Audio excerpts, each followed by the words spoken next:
আসসালামু আলাইকুম, সবাই কেমন আছেন? তো আপনারা জানেন আমি কোয়েল পাখির ডিম দিয়ে মুরগিকে কুচি বসিয়েছি। তো এই হচ্ছে মুরগিটা, এটার নিচে আমি কোয়েল পাখির ডিম দিয়েছি, ওই যে দেখতে পাচ্ছেন। তো বাচ্চা ফোটা শুরু করেছে অলরেডি, এই যে আমি আপনাদেরকে দেখাচ্ছি। এই যে দেখেন ডিম ফাটছে অল্প অল্প করে আর কি। তো কয়েকটা বাচ্চা বের হয়েছে ডিম থেকে, সেটাই আপনাদেরকে আমি দেখাবো। যে এটা হচ্ছে কোয়েল পাখির খাঁচা। তো বাচ্চাগুলো আপনাদেরকে আমি দেখাচ্ছি কয়টা বাচ্চা ফুটেছে।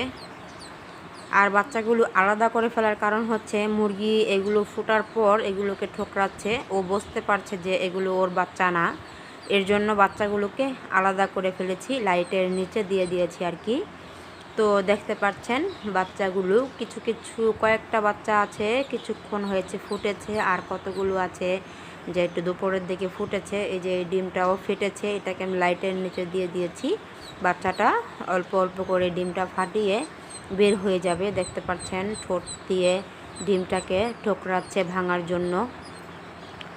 তো বাচ্চা যেগুলো একটু আর কি অনেক দুপুর দিক দিয়ে ফুটেছে আর কি, ওগুলো একটু চঞ্চল হাঁটাহাঁটি করছে। এই যে এই ডিমটা প্রায় অর্ধেকই বাচ্চা ভিতর থেকে ভেঙে ফেলেছে, বের হয়ে যাবে কিছুক্ষণের মধ্যেই।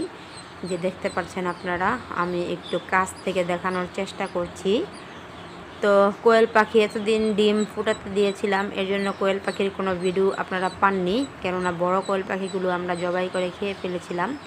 তো আল্লাহর রহমতে ডিমগুলো থেকে বাচ্চা ফোটা শুরু করেছে। তো দেখি কয়টা বাচ্চা ফুটে বের হয়। আপাতত 6টা ফুটে বের হয়েছে, আর বাকি 2টা ডিম থেকে বের হবে। এই যে আমার হাতে যেটা এবং নিচে আরেকটা ডিম আছে, এই 2টা থেকে বের হবে। আমি লাইটের নিচে দিয়ে দিয়েছি। তো বাচ্চাগুলোকে আপনাদেরকে কাছ থেকে দেখানোর চেষ্টা করছি।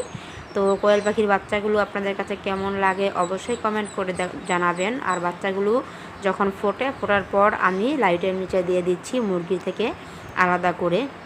তো আজকের ভিডিওটা এখানে শেষ করছি। সবাই ভালো থাকবেন, সুস্থ থাকবেন। আসসালামু আলাইকুম ওয়া রাহমাতুল্লাহি ওয়া বারাকাতুহু।